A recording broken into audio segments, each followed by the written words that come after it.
Hey singers, welcome back to the channel. I'm Laura. Here on the weekly warm-up, I love to share clear, fun voice education to help you improve your singing and enjoy it more. This is the first in a two-part video series called How Do I Count It? Now, in the first part, which is today, I'm going to show you how to look at the information that you have on the page and understand how to count it for your work at home, for your practicing, your music learning, your music marking. And then in next week's video, I'm going to talk with you about how that relates to what you will see the conductor doing. I often recommend that singers should count much less and watch much more. But I realize, number one, you do need to count when you're alone at home because you don't have your conductor with you. And if you don't understand what the conductor is showing you, what it means when they say, I'm in 3, I'm in 1, or what the relationship is between what you have on the page and what they're doing with their hand or their stick, then it's not going to be easy for you to make that transition from counting and looking down to watching. So I hope that these two videos will give you all the information you need so that when you get a piece of music, you know how to count it for yourself and how to watch it when you're in rehearsal.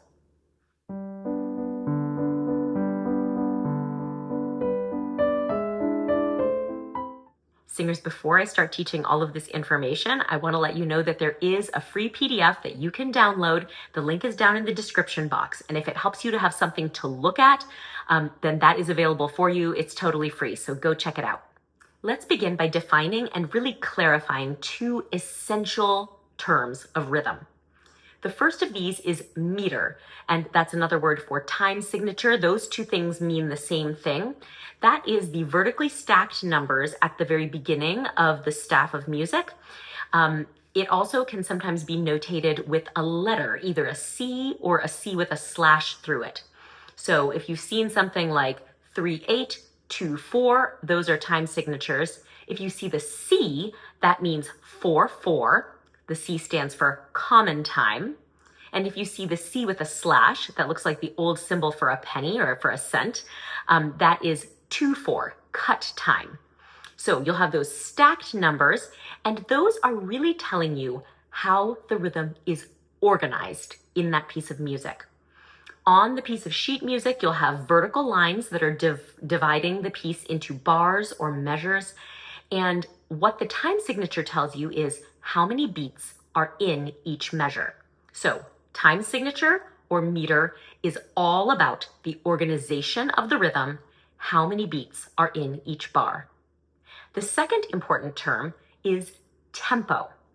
Tempo means how fast or slow a piece of music is. Now, this notation will also be at the beginning of a piece of music, but rather than on the staff itself, it will be up above. This can often be communicated by the composer in two different ways. First, you might have a note value like a quarter note equals and then a number. And that is telling you how many beats per minute that note value gets. So if you have quarter equals 84, that means that each quarter note will be 84 beats per minute long. That's how fast it moves. You might also have, instead of that metronomic marking, you might have more of like an adjective. So quick, vivace, nicht schnell. These can happen in all different languages. Frequently they're in Italian, but this is where you get terms like andante, a walking pace, or largo, very slow. So make sure before we move on that you've really clarified and separated these two concepts. Meter or time signature is the organization of the rhythm.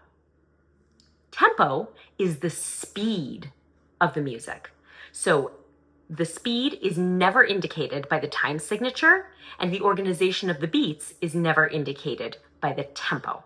It's really important that these things are completely separate in your mind, because if you think that something that is marked in eighth notes is going to be faster than something that is marked in half notes, because an eighth note is 1/4 of the value of a half note, you're going to be off with a wrong idea. And I don't want that to happen to you. So just remember, meter is organization, tempo is speed. So I mentioned earlier that next week I'm going to explain to you what the conductor is showing you with their gesture. That is going to depend largely on the tempo. But for now, for today, I really want to dig into meter, time signature, and how to take the information you have on the page and put that into the way you count for your home practice. The most basic idea is that you're going to take the top number of the time signature and you'll count that many beats, and the number on the bottom of the time signature is what gets the beat. So a lot of you are familiar with 3/4 and 4/4. A piece in 3/4 will usually be counted 1, 2, 3, 1, 2, 3, and each one of those counts is a quarter note. Does that make sense? 4/4 would be 1, 2, 3, 4, 1. So that is the most basic. Now, what happens if the number on the bottom is not a 4? This is an area where a lot of either beginning singers or singers who don't have a lot of music theory experience get very tripped up. If the number on the bottom is not a 4, do not count that meter in quarter notes. If it's an 8, count it in eighth notes, or there may be an exception, which I'll tell you about shortly. If it's a 2 on the bottom of the time signature, the half note is the basic unit of the beat. So, for example, a piece that is in 4/4 would be counted 1, 2, 3, 4. A piece that is in 4/2 will also be counted 1, 2, 3, 4, 1, 2, 3, 4. Do not try to calculate it out into quarter note values and count 1, 2, 3, 4, 5, 6, 7, 8, 1, 2, 3, 4, 5, 6, 7, 8. It's not a piece in 8/4, it's a piece in 4/2, and the half note is the basic unit of the beat. So let's talk about these exceptions to counting in the value of the bottom number. These are going to be time signatures known as compound meters, and they will feature a multiple of 3 in the top number. These will be things like 9/8, 12/8, 6/8. You can have a 4 or a 2, any value in the bottom number. The principle will apply the same no matter what, but I would say most frequently you'll run into it with an 8 in the bottom spot. And in this case, you're not going to count, usually, the eighth note value. The way that you'll count it is you will take the top number and divide it by 3 to get the number of big beats per bar. That may sound confusing, but let's look at it with an example. So let's take a bar of 12/8. Are you going to count 12 eighth notes per bar? 1, 2, 3, 4, 5, 6, 7, 8, 9, 10, 11, 12, 1, 2, 3, 4, 5, 6. That sounds so confusing for your brain. Instead, what we will do is we will take that top number, 12, divide it by 3, 4, and then we will have 4 big beats. But what are those big beats? Well, we've divided the bar into groups of 3 eighth notes. So each big beat will be 3 eighth notes long. And if you combine 3 eighth notes into one rhythmic unit, they are a dotted quarter note. So a bar of 12/8 will be 4 dotted quarter note beats per bar. And it will be counted as 1 and a 2 and a 3 and a 4 and a 1 and a 2 and a 3 and a 4 and a. Let's pay special attention to 6/8 because this is the one that is probably most common and most dangerous for beginning singers. If you've had math class, 6/8 and 3/4 look like they should be the same. And mathematically they are. 3/4 and 6/8 are mathematically the same value. However, in music, they are different. A 3/4 bar will be counted as 3 quarter note beats. A 6/8 bar, however, will be counted as 2 dotted quarter beats. 3/4 is 1 and 2 and 3 and 1 and 2 and 3 and.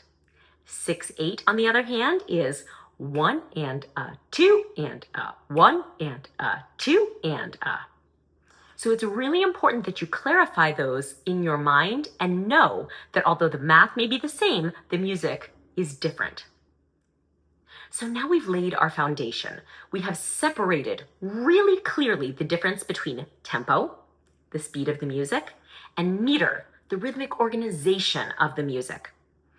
In terms of that meter, we are now counting the number of beats that are in the top number of the time signature or meter, and we are counting in the value of the bottom number, unless it's a multiple of 3 on top, which means that there we might be grouping into big beats, and the number of those will be determined by dividing the top number by 3. That information, if you can really clarify it and apply it, is going to take care of most of the counting situations you're going to deal with. Everything else that we need to know, things like, what if there's no time signature? Or what if there's a weird number on top, like 5, 7, 8, or 10? We will talk about those things in next week's video. For now, I hope that this was helpful. And just so that you can take this information with you and remember all of it, I have made a little PDF that you can print out and stick in your choir folder and just have it at your fingertips. So the link to that will be in the description box below. In the meanwhile, I really appreciate your time. Thank you for learning and growing with me. If this video was useful or helpful to you, I hope that you'll subscribe. I hope that you'll give a thumbs up to the video. Let your friends know that you found something useful here at the weekly warm-up. And thanks for practicing. I'll see you next week.